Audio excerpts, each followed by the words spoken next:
Alloh taolo Qur'onda aytadi, astagfirullah, qul in kana abaukum va abnaukum va ikhwanukum va azwajukum va amwalukum iqtaraftumuha va tijaratun takhshawna kasadaha va masakin tardawnaha ahabba ilaykum minallohi va rasulihi va jihadin fi sabilihi fatarabbasu. Ayting, deydi Alloh taolo Qur'onda. Muhammad alayhisalom ayting, agar ota-onalar, farzandlaringlar, aka-ukalaringlar, juftlaringlar, kasb qilib topgan mol-u dunyoinglar, kasod bo'lib qolishdan qo'rqayotgan tijoratinglar, o'zingizlar yaxshi ko'radigan uy-joylaringlar, ya'ni insonga yaqin bo'lgan hamma narsada, ota-ona, xotin, bola, chaqa, tijorat, uy, insonga yaqin bo'lgan inson ulardan ajralishni xohlamaydigan narsalar. Allohdan va uning payg'ambaridan va uning yo'lida jihad qilishdan suyukliroq bo'lsa, u holda Allohning amrini kutib turaveringlar. Insonlarning ustlariga musibatlar, balolar, sinovlar, mashaqqatlar qachon keladi? Allohning manhajidan chiqib ketganda. Ma yaf'alullohu bi azabikum in shakartum va amantum deydi Alloh. Ey, sizlar shukr keltirib iymonli bo'lsanglar, Alloh sizlarni nima uchun azoblasin deydi. Ma asobakum min musibat dedi ikkinchi oyatda. Nima musibat kelsa, o'zingizlar qilgan ish tufayli yetadi deydi Alloh. Hozirgi kunda sizga nima yoqmayapti ustingizda turgan? Ishingiz yurishmayaptimi? Topganingizda baraka yo'qmi? Boshingiz kasaldan chiqmayaptimi? Boshingiz qarzdan chiqmayaptimi? Musibat u, to'g'rimi? Xotin itoatsizmi? Farzandlar bir noloyiqmi? Sizga nima yoqmayapti? Qarangda, bu musibat. Shu musibatlarda hammasi o'zingizlar qilgan ish sababli bo'ladi, deyapti Alloh taolo. Yana Alloh ko'p gunohlarni kechirib turaman deydi. Agar seni mana shu dunyo matohi, dunyoning latta-luttasi qalbingni to'ridan joy egallab turgan bo'lsa, sen hali birodar Alloh tarafga qarab yuruvchilardan emassan. Allohga qarab yurayotganlardan bo'lishi uchun unga taslim bo'lasan, uni hamma narsadan afzal deb bilasan, shunda senga yaxshilik keladi, shunda martaba keladi, shunda rohat keladi, shunda osoyishtalik keladi, shunda saodat keladi, shunda omonlik keladi, shunda tavfiq keladi. Alloh hamma narsadan siz uchun ustun. Bir tijoratga kirmoqchisiz, birov bilan muomala qilmoqchisiz, lekin shu ishni qilsangiz katta foyda bor, ammo Alloh norozi bo'ladigan holat. Shunda tanlash kerak. Nimani tanlaysiz? Sen birodar Allohni saqlashi, uni qo'llashiga qachon ega bo'lasan? Qachonki unga bo'yinsunsang, itoat qilsang. Mana Alloh taolo aytayapti. Agar sizlarga otanglar, bolanglar, xotininglar, dunyoviy matohi, dunyo chaqalari sizlar uchun afzal bo'lsa, fatarabbasu, Allohning ishini kutib turinglar deydi. Fatarabbasu hatta ya'ti Allohu bi amrihi vallohu la yahdil qawmal fasiqin. Oyatning davomi. U holda to Alloh o'z amrini, ya'ni azobini keltirgunicha kutib turinglar. Hamma narsadan Alloh sevimli bo'ladi, ine baraka topasan. Hamma narsadan Allohni ustun deb bilasan, keyin yaxshilik keladi senga. Nozik haqiqat, musulmon odam dunyoni ishini ham, dinni ishini ham jamlay oladi. Ya'ni dinini mahkam ushlagan holda dunyo ishlarini qiladi. Dunyoni ham tashlamaydi, dinni ham tashlamaydi. Iloji bormi bu narsani? Iloji bor. Mana shu narsa lekin komil islom bo'ladi, birodarlar. Osonda bir yo'la tijoratga kirib ketib, ibodat bilan ovora bo'lmaslik yoki bir yo'la ibodatga kirib ketib turib, dunyoda tashlab qo'yishlik, bu oson. Qiyini qaysi? Qiyin ikkalasini teng ushlab ketishlik. Bir odam namoz o'qib turib ham Allohga bog'lanmagan bo'lishi mumkin. Haj qilyotib ham Allohga bog'lanmagan bo'lishi mumkin. Roza tutayotib ham Allohga bog'lagan bo'lmasligi mumkin qalbi.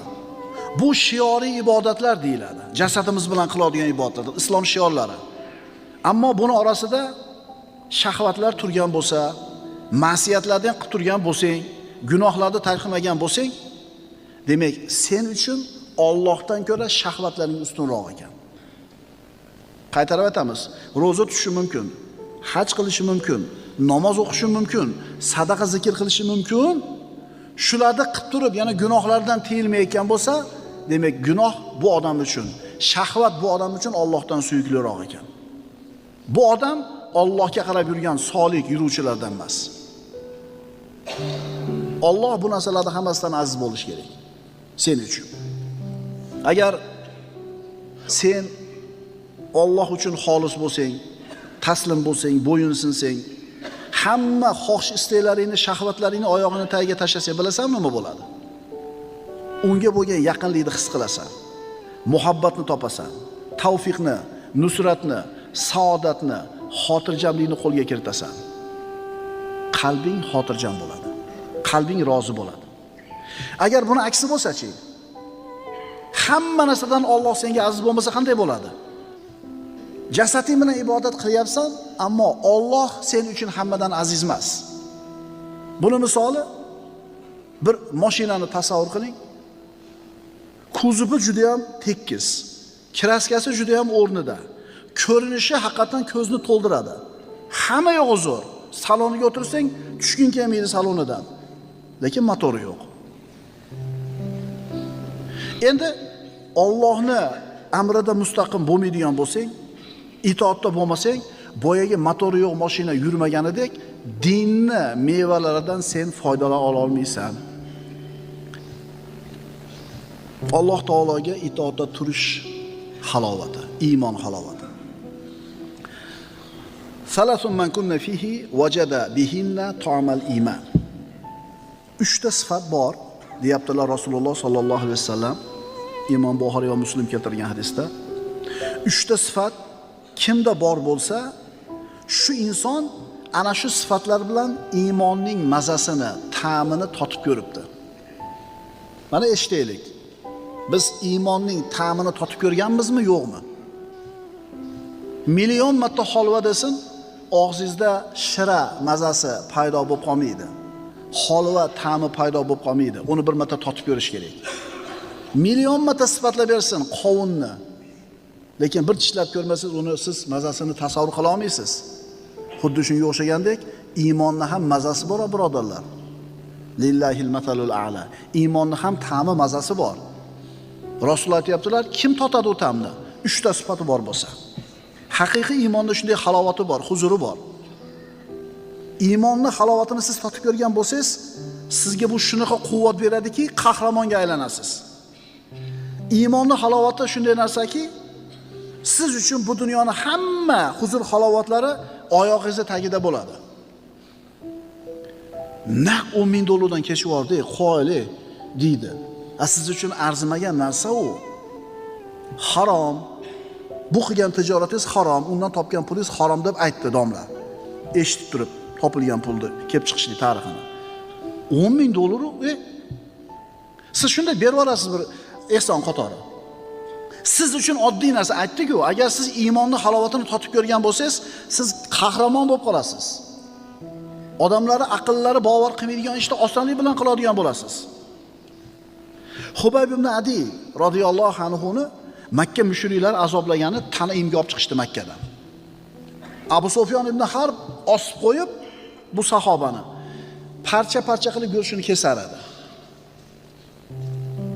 Ana shu azoblab turgan paytda so'radi: "Ey Hubayb, Muhammadga iymon keltirganliging tufayli shu azobga qolding. Xohlarmiding seni o'rningdan Muhammad qolib, sen bola-chaqangni oldida huzur halovatda bo'lishligini?" Shuncha azoblarga sabr qilib turgan Hubayb ibn Adi dod dedi. "Vallohi" dedi. "Men ahlim orasida bo'lib, dunyoni hamma ne'matlari qo'limda turib, Rasulullohni o'tirgan joylarida oyog'iga bir dona tikar kelishligini xohlamayman" dedi. O'lyapti, azoblanyapti, lekin Rasulullohga bo'lgan iymon shunday quvvat beryaptiki, Rasulullohning oyog'iga tikan kirmasin deydi. Abu Sufyon aytadi shunda: "Vallohi ma ra'aytu ahadan yuhibbu ahadan ka hubbi ashabi Muhammadin Muhammadan." Allohi Muhammadning sahobalari uni sevganlaridek biron kimsa boshqa birovni sevganini ko'rgan emasman. Ya'ni hech kim Muhammad alayhisalomning sahobalari u zotni yaxshi ko'rganda yaxshi ko'rgan emas. Ana iymonda halovati. Iymon mana shunday narsa birodarlar. Allohning roziligini oldida bu dunyoning tuprog'i bilan oltini bir xil bo'ladi. Shunda haqiqiy mo'min bo'lasan. Shubhasi bormi? Qo'lingdagi 10 so'mmi, million so'mmi sen uchun bir xil bo'ladi. Osonlik bilan uni tark qilasan. Birodar, iymonning halovati bor. Iymonning halovatining narxi bor. Ana shu narxni to'lamagunicha banda unga erisha olmaydi. Uni narxi Allohga tamomiy itoatda bo'lishlik. 3 ta sifat kimda bor bo'lsa, shu inson shu sifatlar bilan iymon ta'mini mazasini topibdi. Birinchisi, an yakuna Allohu va rasuluhu ahabba ilayhi mimma siwahuma. Alloh va rasuli u uchun boshqa hamma narsadan sevimliroq bo'lsa. Hozir yer yuzida yashab turgan musulmonlarda bir 2 milliard deydigan bo'lsak, ulardan so'rasangiz, Allohni hamma narsadan ko'proq yaxshi ko'rasanmi deb, ular hammasi ha deydi. To'g'rimi? Lekin chindan ham shunaqami? Yo bu quruq da'vomi, quruq gapmi? Buni isbotini qachon ko'ramiz birodarlar? Shu ha deb javob berganlarni qarangda. Dunyoviy manfaati bilan shariy hukmlar qarama-qarshi kelib qolgan paytda qaysinisini tanlaydi? Alloh va Rasul tarafinimi yoki o'zining manfaatinimi? Ha, Alloh men uchun hamma narsadan sevimli degan gap rost bo'lsa, shariat hukmini tanlaydi. Savdo-sotiqda, tijoratda sherik bilan kelishmay qoldik. Yoki klient bilan sotuvchi o'rtasida muammo bo'lib qoldi. O'shuning uchun aytyapmiz-da, siz uchun bu dunyodagi hamma narsadan ko'ra Alloh taolo va uning hukmi, uning dini aziz bo'lsa, shunda Alloh sizni qo'llaydi. Siz shariy hukm bilan ishingizni hal qildingiz, hech narsa tegmadi sizga. Siz yutdingiz. Siz yutdingiz. Faqat ozgina vaqt kerak edi uni tushunishingiz uchun. Agar Alloh va Rasulini tanlasa va Alloh va Rasuli hamma narsadan unga sevimliroq bo'lsa, demak bu odam iymonni nima ekanligini tushunibdi, iymon halovatini totibdi. Bir masalasini so'rab kelgan edi, sherik bilan o'rtasida pul muomalasi bor ekan, aytayaptiki, domla deyapti. Muhimi Alloh aytgandaqa bo'lsin deyapti. Muhimi shariatdan chiqmaylik. Kimga o'tib ketishligi muhim emas deyapti. Hammasi o'tib ketsa ham mayli, faqat shariy hukm qilib bering deyapti. O'rtada yaxshigina mablag' bor. Kimga ketishi muhim emas, muhimi shariat bilan bo'lsin deyapti. Mana shu odam baraka topadi. Mana shu odam nima qiladi? Baraka topadi. Allohning matohi qimmatdir. Allohning matosi jannatdir. Bu dunyoda ismingizni oldiga doktor falonchi deyilishligi uchun, ismingizni oldiga doktor degan so'z qo'yilishi uchun necha yillab o'qishingiz kerak?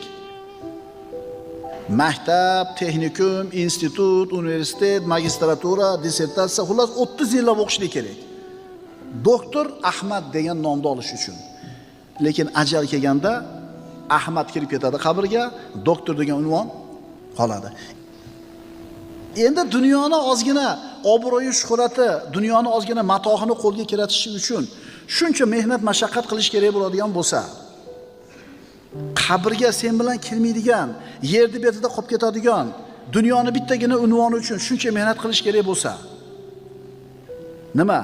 Oxiratdagi jannatga yetish uchun, Allohning jamolini ko'rish uchun mehnat qilmaslik kerak deb o'ylaysanmi?